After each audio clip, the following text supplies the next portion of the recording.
ارحب بكل مشاهدين داخل وخارج ارض الوطن وعلى قنوات الشركه الوطنيه للاذاعه والتلفزه المغربيه. في البدايه رمضان مبارك سعيد، كل عام وانتم بالف خير. سنتابع بعد قليل مباراه كبيره، مباراه وديه دوليه ستجمع بين المنتخب الوطني المغربي والمنتخب البرازيلي المصنف اول عالميا منتخب السيليساو في ضيافه اسود الاطلس. المنتخب المغربي الذي حقق انجازا كبيرا في مونديال قطر بانهاء المنافسات رابع العالم سيكون بعد قليل في ضيافه هذا الجماهير وهذا الحضور الكبير للجمهور المغربي. يمكن نقول بانه منذ ساعات طويله بل هناك عدد من فضل الافطار هنا بالملعب الكبير بطنجه من اجل المتابعه ومن اجل مسانده العناصر الوطنيه والمنتخب الوطني المغربي. كما قلت حضور جماهيري قياسي، حضور سيد فوزي الخجاع رئيس الجامعه الملكيه المغربيه لكره القدم الذي تابعناه عبر الصوره، وهذا الحضور كبير اولا لقيمه الحدث وثانيا لانه كما قلت ياتي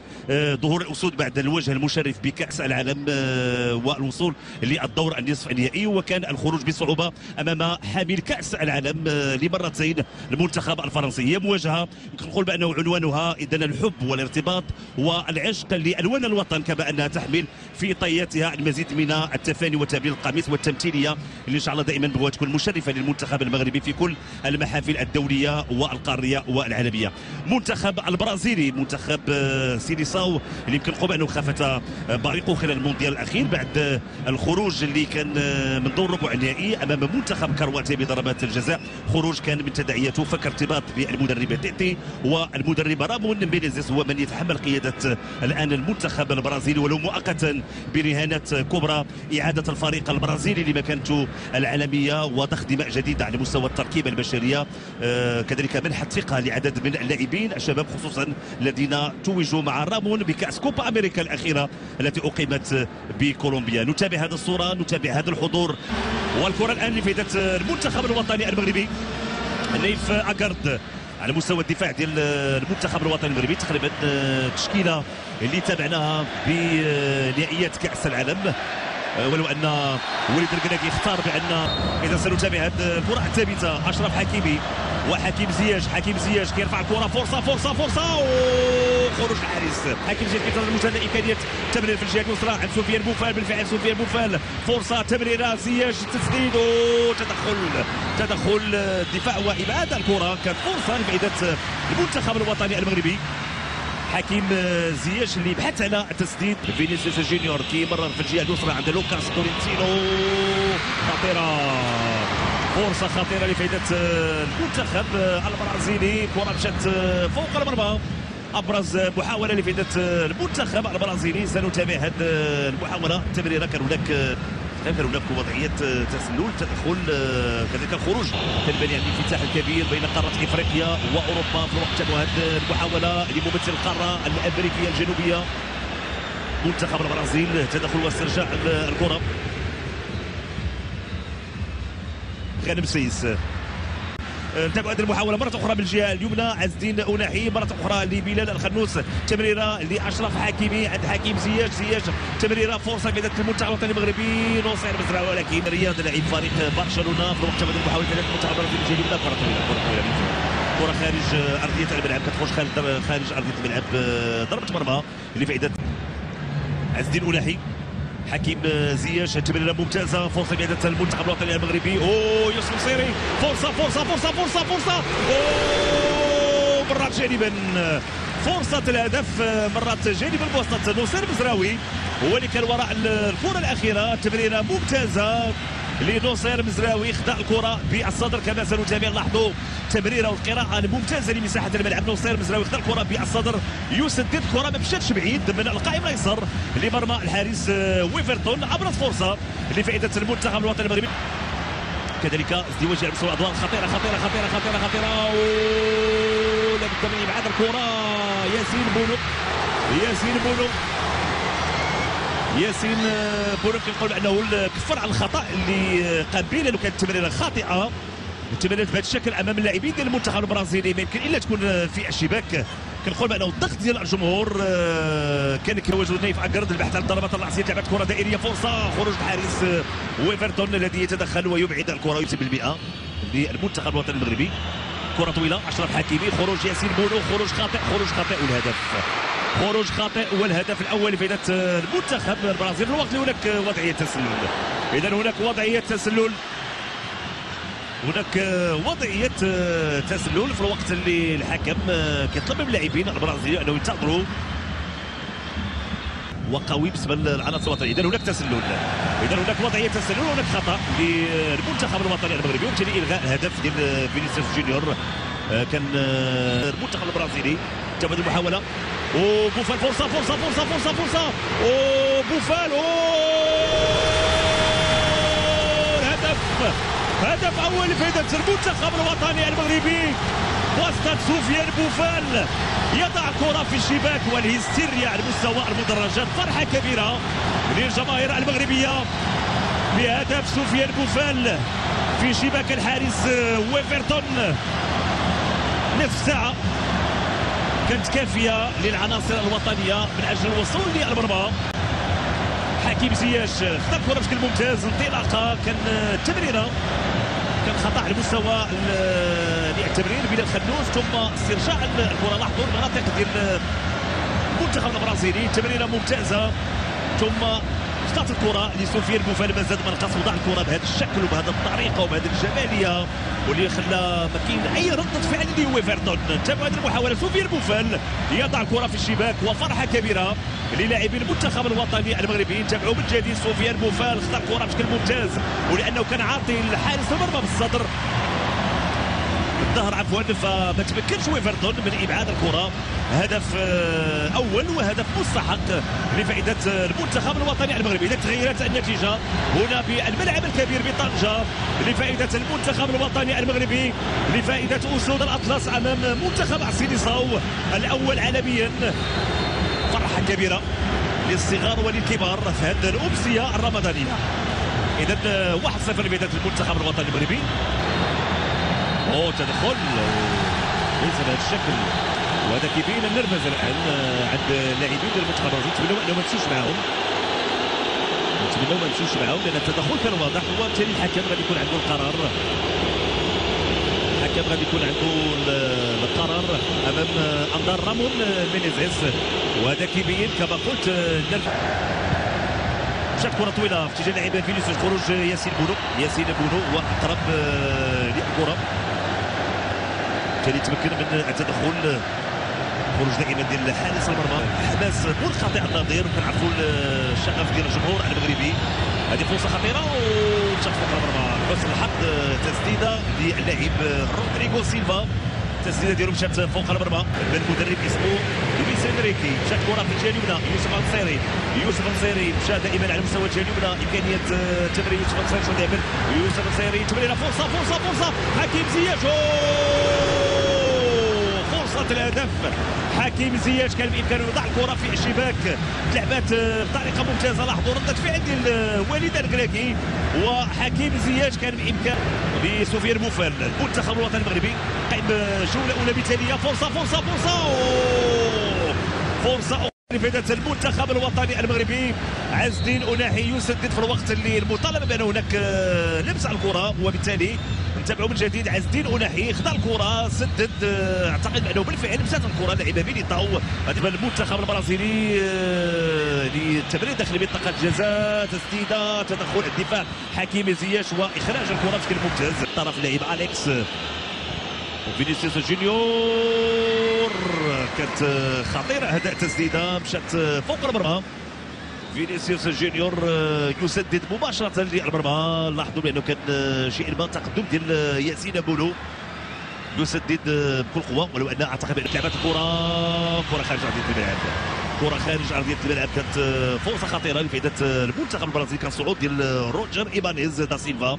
لاحظوا لعبات الكره طويله حول المنتخب الوطني المغربي في الوقت اللي كان تدخل ديال سفيان امرابط. الحكم كيعلن خطا لفائده المنتخب البرازيلي. الحكم اعلن على خطا، ما عرفتش علاش. اذا في هذا الاثناء حكم المباراه يعلن على نهايه الشوط الاول بتقدم المنتخب الوطني المغربي بهدف للا شيء. هدف سفيان بوفال اللي كيعطي تقدم العناصر الوطنيه في انتظار جوله ثانيه ان شاء الله تكون فيها اهداف وابداع كذلك من المنتخب الوطني المغربي والعناصر الوطنيه. اشكركم، هذا هشام فرج، احييكم، القاكم عند بدايه الشوط الثاني. الى اللقاء. القاري هذا المنتخب الوطني المغربي زخم مستوى اللاعبين وكذلك الحضور ديالو دائما متميز على المستوى العربي، على المستوى الافريقي وعلى المستوى العالمي. كاس قاريه واحده، فهذا يمكن غيخلينا وغادي يدفعنا ان شاء الله بانه نبحثوا على لقب ثاني لما لا بكوت ديفوار من اجل انه هذا الجيل يتمكن من وصل ميدان المنتخب الوطني المغربي مره اخرى. اشرف حكيمي يحاول يمرر، تسديده قويه لحكيم زياش، ولكن الكره كتمشي بعيده شيئا ما على مرمى الحارس ويفرتون. تابعوا من جديد هذه المحاوله. حكيم زياش امام لاعبين كبار، لكن هذا تدخل ممتاز ياسين بونو، ردة فعل ياسين بونو بعد تسديده قويه لرودريغو في الوقت اللي قلت بان المنتخب البرازيلي اللي عنده لاعبين عندهم امكانيات كتجي ردة الفعل ديال ياسين ممتاز. سفيان انطلاقه على مستوى الوسط، سفيان امرابط، لاحظوا ثلاثه ديال اللاعبين، هناك خطا واضح والانذار اعتقد اللاعب روجر، بالفعل روجر رونيلسون دا سيلفا يسدد الكره كتضرب في دفاع المنتخب البرازيلي. فرصه عز الدين أناحي وتدخل الحارس ويفرتون لبعاد الكره. عز الدين أناحي تسديده قويه ممتازه وتدخل الحارس للا شيء هذه المحاوله وسط لاعب فينيسيوس جونيور داخل منطقه جزاء وخطيره، كانت خطيره هذه المحاوله. الكره بقوه داخل منطقه جزاء وبحث على اتمام المحاوله ممتازه، محاوله خطيره، تدخل الدفاع دائما فرصه، تدخل وابعاد الكره ممتاز. غانم سيس يتدخل ويبعد الكره للزاويه، كانت فرصه بواسطه اللاعب روني هو اللي سدد الكره الاخيره، تدخل ممتاز. كانت المطالبه بخطا بلمسه يد في الوقت اللي استرجع الكره امام يوسف الصيري، خطيره وهدف. هدف تعادل لفائده المنتخب البرازيلي، هدف بواسطه العميد كاسيميرو. ياسين بونو كان بامكانه انه يحصل الكره، ولكن الكره كتجاوز ياسين بونو وتعانق الشباك. هدف اول لفائده المنتخب البرازيلي. فرحه ديال الجماهير كذلك البرازيليه الحاضره، وفرحه كبيره للاعبي المنتخب البرازيلي العوده في نتيجه هذه المباراه. سنتابع مرة أخرى. كان خطأ على مستوى التمرير، استرجاع الكرة من طرف لوكاس، تسديدة طرف اللاعب والعبيد كاسيميرو اللي كيوضع الكرة في الشباك. هدف أول لفائدة المنتخب البرازيلي. إذا كاسيميرو كارلوس لاعب فريق مانشستر يونايتد، لاعب سابق لساو باولو ولبورتو ولفريق ريال مدريد. إذا أصبحت النتيجة الآن هدف لمثل بين المنتخبين. لاحظوا الفرحة كذلك ديال رامون مينيزيس مدرب المنتخب البرازيلي بهذا الهدف، هدف التعادل. المنتخب الوطني المغربي ترفع الكرة داخل منطقة الجزاء، فرصة نصير مزراوي، إمكانية تمرير داخل منطقة الجزاء، ترفع الكرة، فرصة رأسية، كانت الرأسية محاولة أخرى. يحيى عطية رفع الكرة، فرصة هدف